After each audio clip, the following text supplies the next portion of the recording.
Well, good morning. It's such a pleasure to be with you today. I'd like to tell you just a few key facts and figures about Somenergia. Somenergia is a not-for-profit renewable energy cooperative. We have 83,000 members. We manage 120,000 electricity contracts.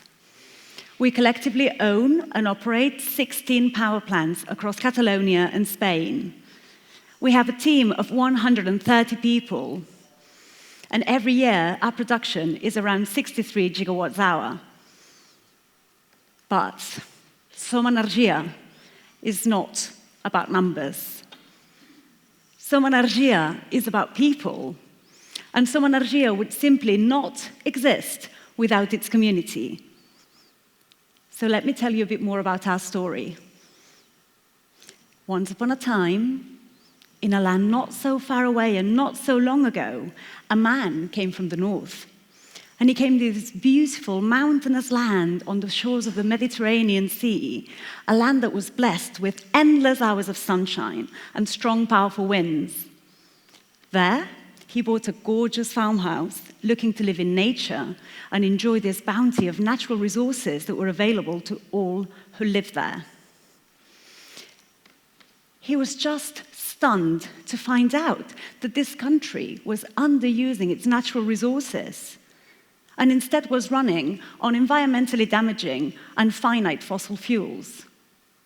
And what's more, energy was in the hands of quite literally a handful of powerful men who reaped great benefits from exploiting these natural resources. How could this be? It simply made no sense. You see, he came from the north, where it was grey and wet, with very few days of sunshine. And yet in his homeland, they were getting about 9% of electricity from renewable sources. And now in this new adopted country, sun, wind, and water were only providing 10% of electricity. Why not more? He realized he had two options. He could either just carry on with his life. After all, he had his solar panels on his roof and this amazing garden to enjoy the occasional siesta in. Or he could do something about it. And luckily for us, he chose to do something about it. He turned to colleagues and students at the university where he worked, and he was relieved to find that he was not alone. There were others who were just as perplexed as he was. There were others who shared his discontent. And finally, there were also a group of people who, just like him, also wanted to do something about it. You see, this was 2010, and the time was ripe for change. Now let's go back to 2010 for a moment. Many of you will remember that this was a time of great global unrest. People all over the world were rising up peacefully against the ruling parties to fight against inequality and injustice. This was the time of the Arab Springs and the anti-austerity movement in Spain, the 15M, and worldwide Occupy movements. So, this was the time, and this was the place where a group of people came together to take action. We were driven by the desire to effectively put our sun and our wind in the hands of the people, instead of just a handful of powerful men. Together, we decided to drive forward a transformation, and yes, it would be a renewable energy transformation, but that was not enough. It also had to be a social transformation. Because this is a story about power. It is a story about electric power, of course, but it's also a story about the power to govern our lives.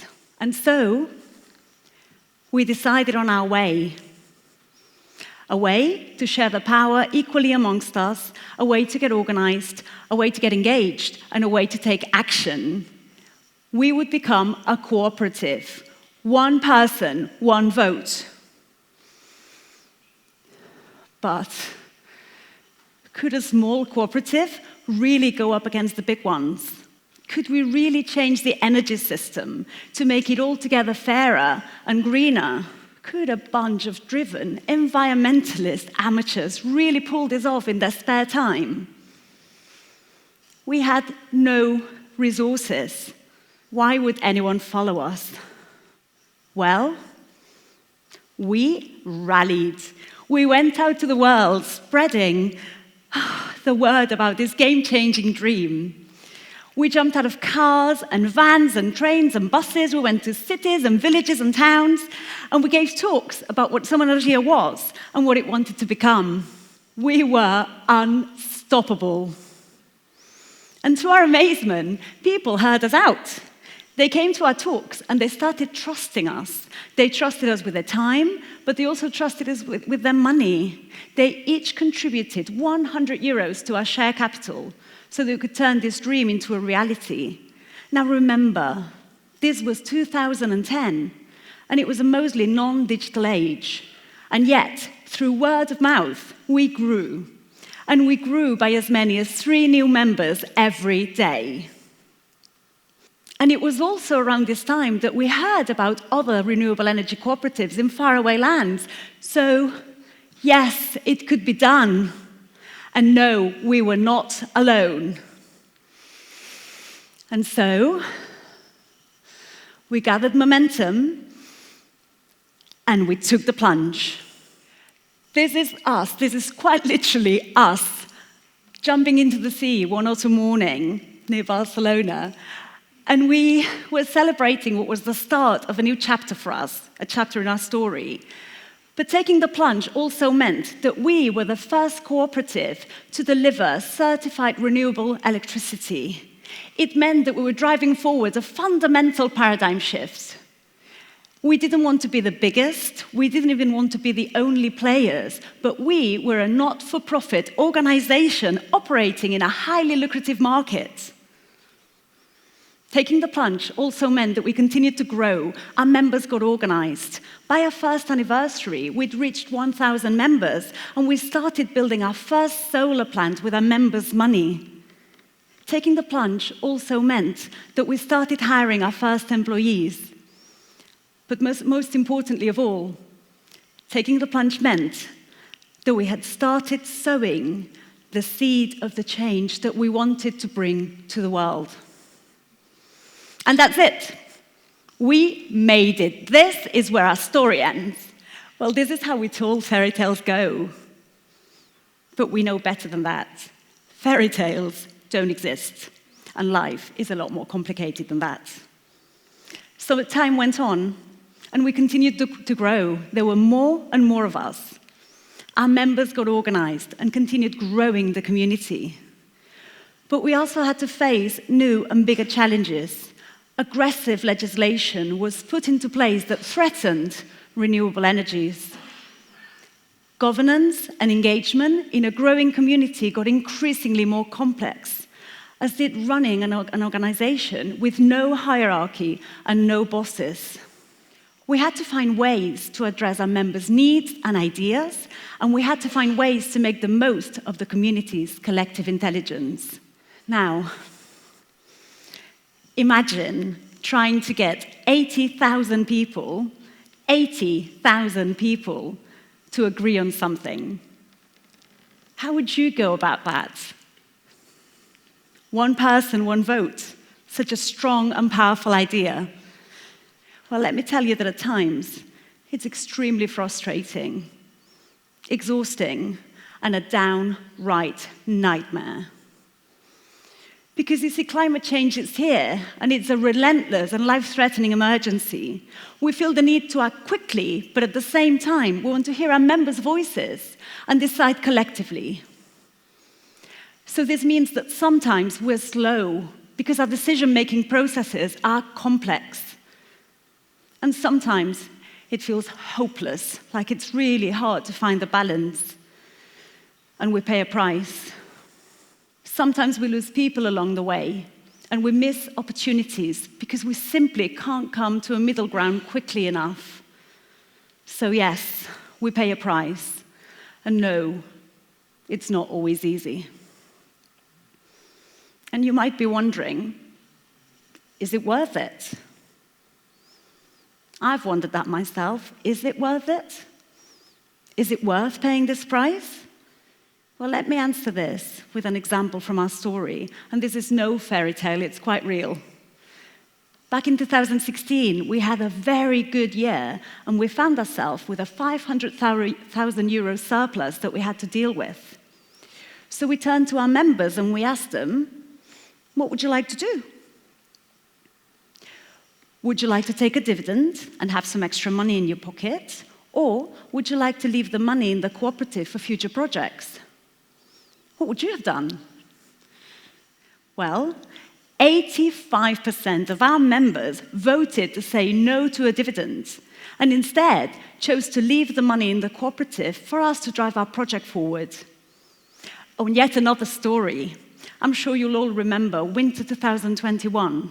Energy prices across Europe reached unprecedented highs. And the repercussions from those events had enormous repercussions. And for us, it meant that for the first time ever, we faced the real possibility of sinking. We needed 15 million euros, and we needed it really quickly. What could we do to stay afloat? Who could help us? Who do you think gave us the support we needed? Was it the banks? Was it the government? No, it was our community. Our community found a way. Maybe they got their money from the personal savings. We don't really know where the money came from, but we found a way. And in just 1 week, we'd raised 5 million euros. And we then went on to exceed our target and ended up raising 16.5 million. So we were saved, and we could continue on our mission for greener energy and social change. So back to our question. Do you think it's worth it despite all the difficulty? Well, we think so. We think it's worth it. And yes, it's excruciating at times, and it's slow, and we may lose some people along the way. But we feel very strongly that it's worth giving everybody an equal voice, one person, one vote. And we feel it's worth it being part of a committed community with a shared vision for greener energy and social transformation, because together we are stronger. And finally, we think it's worth it because together we have sown the seed of change, which puts nature and people in the center. And you know what? Right now, this seed is growing. Remember, we didn't want to be the biggest or even the only players, and we are not. Other cooperatives have been born, and we share knowledge, and we share resources, and we're building things together with our shared cooperative vision. These other cooperatives are operating in the fields of IT services, shared electric mobility, and telecommunications. But for sure, there will be more. So yes, this seed is growing roots. And even though everything and everyone is green these days, because being green has become really cool, remember, we didn't just want to be greener, we also wanted social change. We wanted people to engage and to take action. And our roots are spreading out further than we ever thought. The seed is germinating, and it's growing with strong roots. And now we have a voice, and we have a seat at the table where policy is being decided. So yes, we're small, but our voice is being heard. Now, I realize that all this talk about seeds and roots and community may sound a bit cliched, but this is real, and it's meaningful, and it's urgent, and we need a lot more of it growing everywhere.